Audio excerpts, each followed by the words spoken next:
नमस्कार, मैं हूं दीपक मिश्रा और मेरे इस YouTube चैनल में आपका स्वागत है, जहां मैं नियमित तौर पर अंग्रेजी विद्यार्थियों के लिए अंग्रेजी विषय से संबंधित वीडियो अपलोड करता हूं। और इसी क्रम में आज मैं क्लास विस्टा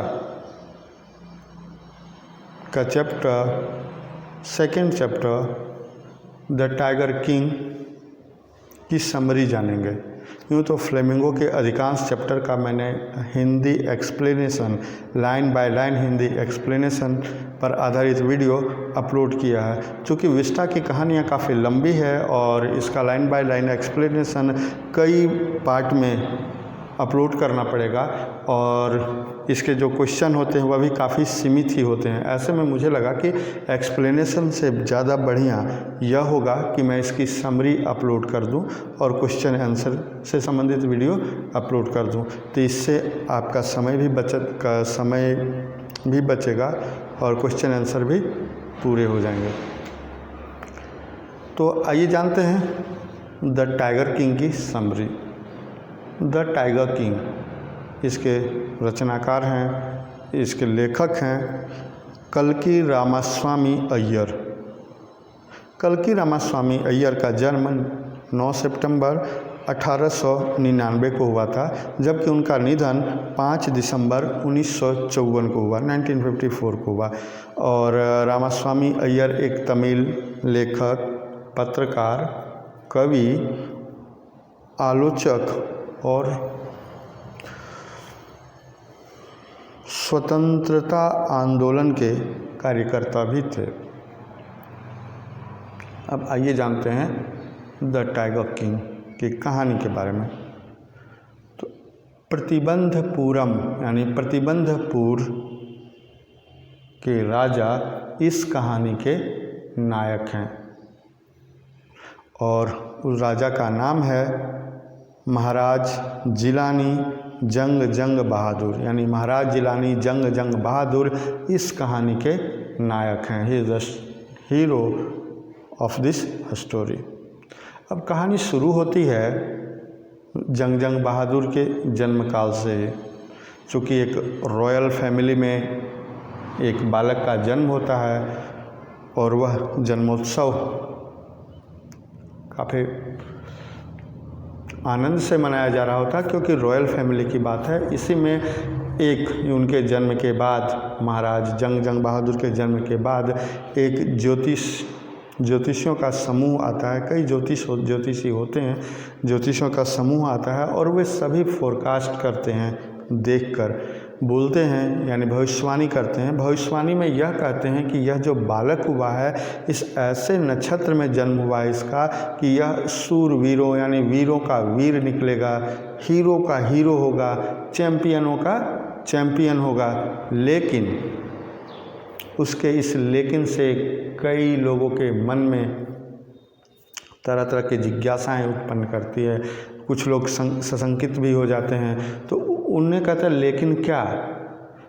तो जो ज्योतिषियों के जो मुखिया होते हैं, जो हेड ऑफ एस्ट्रोलॉजर हैं, उनका कहना होता है कि इनका जन्म एक ऐसे नक्षत्र में हुआ है, इस बालक का जन्म ऐसे नक्षत्र में हुआ है जिसका मरना निश्चित है, यानी इसकी मुलाकात एक दिन इसकी मुलाकात मौत से होगी। यह सुनना ही था। उसने ज्योतिषी ने ऐसा बोला है कि एक और चमत्कार हुआ सभी के सामने, और यह चमत्कार यह है कि वह 10 दिवसीय बालक जिसकी भविष्यवाणी कर रहे थे, वह 10 दिवसीय बालक बोल उठा कि जिसने भी जन्म लिया है उसका मरना तय है। इसमें कौन सी भविष्यवाणी है? यह कैसी भविष्यवाणी है? यह तो सब जानता है कि जिसका जन्म हुआ है उसे मरना ही होगा। हाँ, अगर भविष्यवाणी आप करते हैं तो यह बताएं कि उस डेथ का मैनर क्या होगा। अब बताएं कि उस मरण का कारण क्या होगा, कैसे मृत्यु होगी। तभी जो हेड होता है, मुखिया होता है, उस ज्योतिषियों का जो नायक होते हैं, वह कहते हैं कि चूँकि इनका जन्म बुल में हुआ है। अब यहाँ देखिए इंग्लिश वर्ड है बुल। बुल का अर्थ होता है बैल, और बैल को वृषभ भी कहते हैं। और ऐसे में ज्योतिषियों में देखें तो ज्योतिष में 12 राशियां होती हैं और उन 12 राशियों में एक राशि होता है वृषभ राशि, एक राशि होती है जिसे हम वृषभ राशि कहते हैं, सेकंड नंबर की राशि में, इसके बाद वृषभ।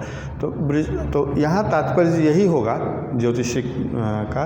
तो ज्योतिष कहते हैं कि चूँकि इस बालक का जन्म वृषभ राशि में हुआ है और वृषभ यानी बैल का शत्रु बाघ होता है, ऐसे में इस बालक के मृत्यु का कारण बाघ होगा यानी टाइगर होगा।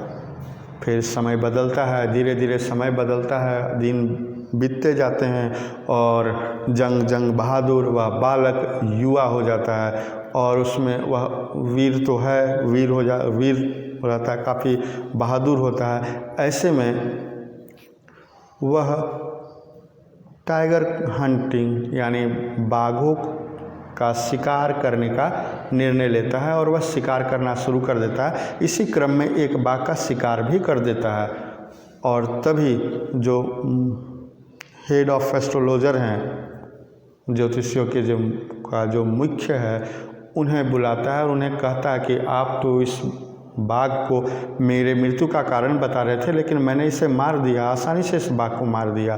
तब ज्योतिषी का उस एस्ट्रोलॉजर का जवाब होता है कि आपने इस बाघ को मार दिया और इसी तरह आप 99 बाघ को भी मार सकते हैं, लेकिन याद रखें खतरा आपको 100वें बाघ का है। 100वां बाघ आपके मृत्यु का कारण बनेगा। फिर क्या था, इसने चुनौती ले लिया इस बात को कि वह 100 बाघ को मारे बिना चैन से नहीं बैठेंगे, 100 बाघ को मारना शुरू कर देंगे और फिर उनका यह शिकार करने का सिलसिला शुरू हो जाता है। वह एक एक कर 1 से 2, 2 से 3, 3 से 4 मारना शुरू कर देते हैं और आलम यह होता है, स्थिति यह हो जाती है कि उनके राज्य में बाघों की संख्या नगण्य हो जाती है। ऐसे में वह एक रॉयल फैमिली से विवाह कर लेते हैं और उस फैमिली से, उस राज्य से की लड़की से विवाह करते हैं, कन्या से विवाह करते हैं जहाँ पर बहुत से बाघ हैं। फिर वहाँ भी वह शिकार करना शुरू कर देते हैं। इसी क्रम में और भी कई घटनाएं होती है। एक अंग्रेज अधिकारी भी आते हैं, उन्हें भी शिकार करने का शौक़ होता है, लेकिन उनके शिकार किए जाने से कहीं बाघों की संख्या घट न जाए और ये इनका जो अपना लक्ष्य है वह अपने लक्ष्य की पूर्ति न कर पाए, इसके लिए वह उन्हें मना कर देते हैं, उस अधिकारी को मना कर देते हैं। चूँकि अंग्रेज अधिकारी को निराशा करना या फिर उन्हें दुख पहुंचाना भी सही नहीं था, ऐसे में वह अधिकारी की पत्नी को 3 लाख की अंगूठी देकर खुश भी करते हैं। अब फिर शुरू होता है सिलसिला। 99 बाघ के मारे जाने के बाद फिर बाघ का मिलना मुश्किल हो जाता है। अंत में एक बाघ मिलता भी है और तब तक जब 99 का वध कर चुके होते हैं 99, तो फिर 100वां मिलना बहुत मुश्किल हो जाता है। तो इस क्रम में वह काफ़ी आतुर हो जाते हैं, साथ ही साथ वह काफ़ी इरिटेट भी हो जाते हैं, चिड़चिड़े हो जाते हैं कि वह अब तक 100 बाघों का वध नहीं कर पाए हैं और वह बिना अपराध के अपने जितने भी अधिकारी थे, उनके यहाँ काम करने वाले थे, उन सबको सजा भी देने लगते हैं। मतलब उनका व्यवहार थोड़ा अलग हो जाता है, चिड़चिड़ा हो जाता है। तभी उनके अधिकारी एक बाघ के बारे में बताते हैं और वह उस बाघ को गोली मारते हैं, लेकिन संयोगवश उनकी गोली चूक जाती है और बाघ केवल गोली के आवाज़ से, उस बंदूक के आवाज़ से बेहोश हो जाता है, लेकिन मरता नहीं है। इधर महाराज जंग बहादुर यह सोचते हैं कि उन्होंने 100वें बाघ का वध कर लिया है, लेकिन वास्तव में 100वें बाघ का वध होता नहीं है। बाद में अधिकारियों को तो पता चलता है, उनके जो अधीनस्थ अधिकारी हैं उन्हें पता चलता है कि बाघ की मौत नहीं हुई है, लेकिन किन्हीं को यह हिम्मत नहीं होती कि सच बात महाराज को बताया जाए। इधर महाराज इस बात से संतुष्ट हो जाते हैं कि उन्होंने 100वें बाघ का वध कर लिया है। तभी उनके बालक का यानी महाराज जंग बहादुर के बेटे का जन्मदिन आता है और वह उस जन्मदिन के अवसर पर अपने बेटे को तोहफे में एक खिलौने का सेट यानी लकड़ी का बाग गिफ्ट के तौर पर बतौर उपहार देते हैं। लेकिन वह जो खिलौना बना होता है वह एक अकुशल कारीगर द्वारा बनाया गया होता है और उसकी जो कील है वह जंग बहादुर के हाथ में चुभ जाती है और चुभने के बाद उनके शरीर में संक्रमण हो जाता है, वह फैल जाता है और इसी के कारण उसकी जंग बहादुर की मौत हो जाती है और यह मौत सोवा बाग के कारण होता है। अंत में हम देखें तो इस कहानी से यही होता है कि जो डेस्टिनी में लिखा हुआ है, जो हमारे भाग्य में लिखा हुआ है वही होकर रहेगा, भले हम इसके लिए कुछ भी कर लें या फिर हम उस कारण को ही मिटाने की हिम्मत करते हुए उसे मिटाने की कोशिश करें, लेकिन ऐसा होता नहीं है। तो कुछ ऐसा ही था जो काफ़ी दिलचस्प तरीके से प्रेजेंट किया गया है, यह कहानी प्रस्तुत किया गया है। तो उम्मीद करता हूँ यह कहानी को आप संक्षेप में समझ ही गए होंगे और यह समरी आपको पसंद आई होगी। Next video